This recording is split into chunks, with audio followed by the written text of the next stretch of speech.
সে একজন পুলিশ, কিন্তু তার মাথার ভেতরে আছে অন্ধকার। ছোটবেলায় নিজের মায়ের ওপর এতটা ঘৃণা জমেছিল যে বড় হয়ে সব মেয়েদেরকেই শত্রু ভেবে নেয়।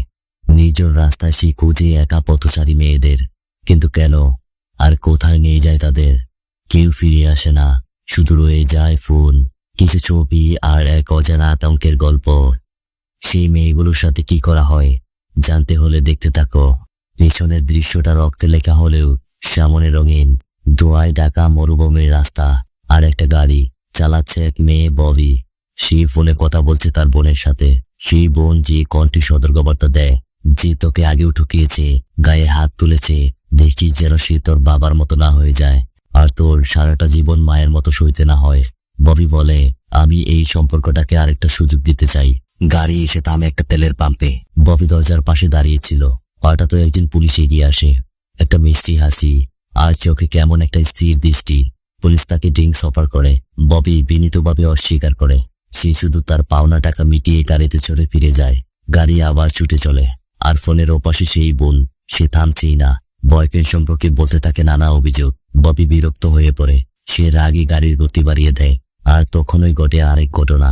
পেছনে থাকা পুলিশের গাড়ি সাইরেন বাজিয়ে দাওয়া করতে শুরু করে। ববি কোনো উপায় ছিল না, গাড়ি থামাতে হয়।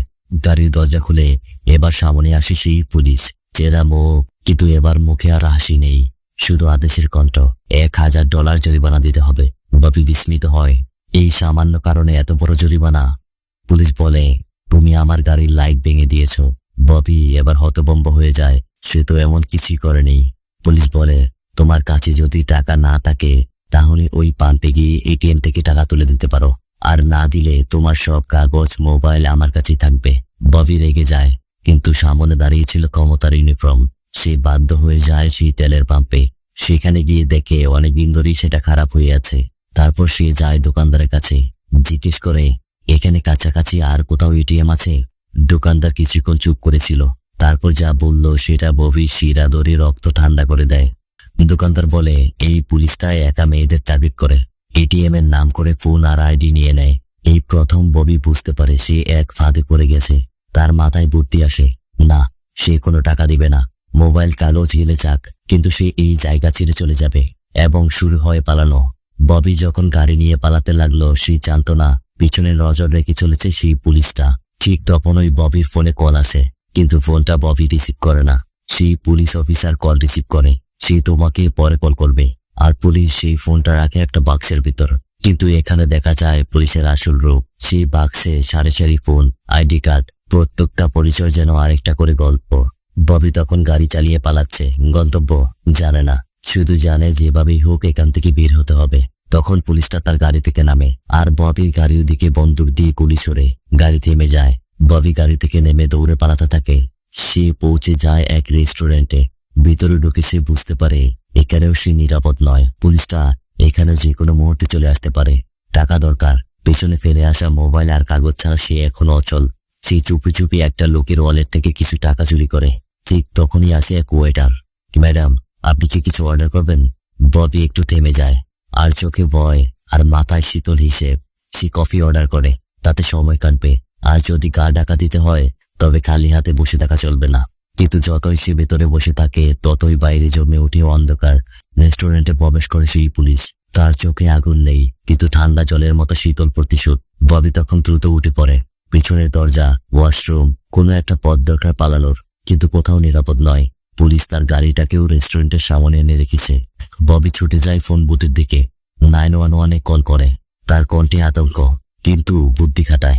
সে জানে এই এলাকার একমাত্র দায়িত্বপ্রাপ্ত অফিসার সেই পুলিশটাই, আর সেই আমাকে শিকার বানাতে চায়।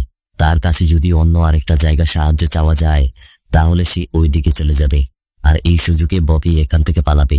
এই কলের পর ববি আরেকটা ফোন করে তার বয়ফ্রেন্ডের কাছে। আমার পেছনে একটা পুলিশ লেগে আছে, সে আমাকে মেরে ফেলতে পারে, তুমি তাড়াতাড়ি কিছু করো। কিন্তু ফোনের ওপান্তে ছিল সন্দেহ, অবিশ্বাস ছিল তার প্রেমিকের চোখে। সে বলে, আমি তোমার জন্য কিছুই করতে পারবো না। সে আবার ফোন করে তার বোনকে, কিন্তু কথা বলা শুরুর আগেই পেছন থেকে ভেসে আসে সেই ভয়ঙ্কর কণ্ঠ, পুলিশটা এখানেও এসে পড়েছে।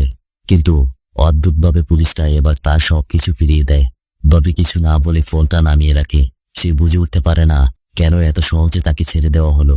এদিকে রেস্টুরেন্টে ববি যেই ওয়ালেট থেকে টাকা নিয়েছিল সে খেয়াল করে দেখে তার টাকা নেই আর দোষ দেয় ওয়েটারকে। আর ম্যানেজার কোনো কথা না শুনে সেই ওয়েটারকে চাকরি থেকে বের করে দেয়। ওয়েটার মন খারাপ করে রেস্টুরেন্টের বাইরে বসে থাকে। ববি তাকে খেয়াল করে পাশে গিয়ে দাঁড়ায়, কোনো কথা না বলে লিফট অফার করে এবং মেয়েটি রাজি হয়। গাড়ি ছুটে চলে। দুজন মানুষ একই গাড়িতে, খুব ভালোই কাটছে সময়টা। তবে সুখ বেশিক্ষণ সঙ্গ দেয় না। হঠাৎ একটি গুলি আসে সে মেয়েটির মাথায়। সে মৃত্যুর কোলে টলে পড়ে। আর ববি বুঝে এটা আর কেউ নয়, ওই পুলিশটারই কাজ। ববি আত্মদুঃখিত হয়ে গাড়ি থামায়। সে নেমে পড়ে। দূরে তাকিয়ে দেখে পুলিশটা এগিয়ে আসছে তার দিকেই। সে গাড়িতে উঠে গাড়ি চালিয়ে পালাতে চায়, কিন্তু পিছনে আসছে সেই গাড়িও। এবার সে দেখতে পায় সামনে একটি ট্রাক। ট্রাকের সামনে গাড়ি থামিয়ে ছুটে যায় চালকের কাছে। আমার পেছনে একটা পুলিশ পড়ে আছে, সে আমাকে মেরে ফেলতে চায়। ট্রাকের লোকটা গম্ভীর চেহারায় ট্রাক থেকে নামে। বন্দুক তুলে ধরেছে সেই পুলিশটার দিকে, কিন্তু পুলিশটা তখন বলে, এই মেয়েটা একজন খুনি, একজন মহিলাকে মেরে পালিয়েছে, আমি তাকে ধরতে এসেছি। লোকটা একটু থমকে যায়। সে ববির চোখে চোখ রাখে আর তখনই বুঝে মেয়েটা ভয় পেয়েছে। আর যাই হোক, সে খুনি হতে পারে না। কিন্তু সিদ্ধান্ত নিতে খুব দেরি হয়ে যায়। পুলিশ গুলি ছুড়ে ট্রাক চালকও মারা যায়। ববি আর কিছু না ভেবে গাড়িতে চলে পালিয়ে যায়। এইবার তার গন্তব্য যে কোনো জায়গায় যেখানে কেউ তাকে পিছু নেবে না। সে পৌঁছায় একটা গ্যারেজে। ভিতরে ঢুকে ভাবে এখানে হয়তো লুকানো যাবে। হঠাৎ ওই কানে আসে পায়ের শব্দ। সে ভাবে পুলিশ হয়তো এখানে এসে পড়েছে। সে একটা লাঠি তুলে সেই মানুষটার মাথায় আঘাত করতে যায়, কিন্তু লোকটা পুলিশ ছিল না, সে ছিল গ্যারেজের একজন কর্মচারী। লোকটা তাকে ভেতরের একটা ঘরে নিয়ে যায়, তাকে কফি দেয় খাবার জন্য। আর ববি সব খুলে বলে। লোকটা মাথা ঝাঁকায়, বলে, ব্যাপারটা আমার বসকে জানাতে হবে, সে হয়তো তোমায় সাহায্য করতে পারবে। এই কথা বলে সে বাইরে চলে যায়। আর ববি ঘরটা একটু ঘুরে দেখতে শুরু করে, কিন্তু ঘরের ভেতরে এমন সব যন্ত্রপাতি রাখা ছিল যেগুলো গাড়ির কাজে লাগার মতো ছিল না। আর দেয়ালে চোখ পড়তেই সে দেখে অনেকগুলো আইডি ঝুলানো, মেয়েদের ছবি এবং নাম পরিচয়। তার বুক ঢেলে উঠে একটা আতঙ্ক। এইবার সে বুঝে যায় এই গ্যারেজ, এই লোক, এই দেয়াল সবই একটা মৃত্যুর ফাঁদ। চিঠি পাতা হয়েছে ববির জন্য। ঠিক তখন ওই সামনে দাঁড়ায় সেই পুলিশ। সে বলে, যারা দেয়ালে ঝুলছে তারা সবাই আমার শিকার।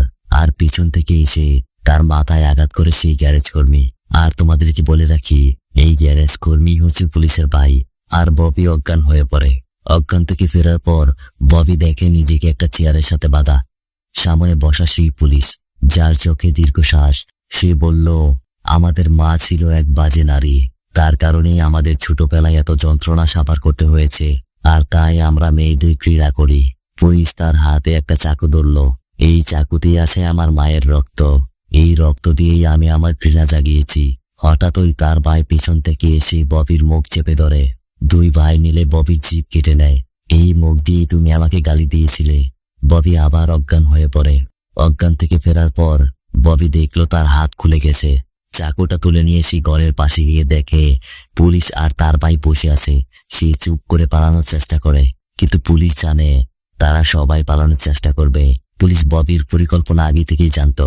পুলিশটার কাছে সে আবার ধরা পড়ে যায়, কিন্তু ববি এবার বুদ্ধি খাটায়। ববি জানে এর মতন নরঘাতকের হাত থেকে বাঁচতে হলে তাকে নিখুঁত প্ল্যান করতে হবে। তখন ববি তার মাথায় বন্দুক দিয়ে শুট করে। আর এটা দেখে পুলিশটা হতভম্ব হয়ে যায়। সে পাগলের মতন করতে থাকে।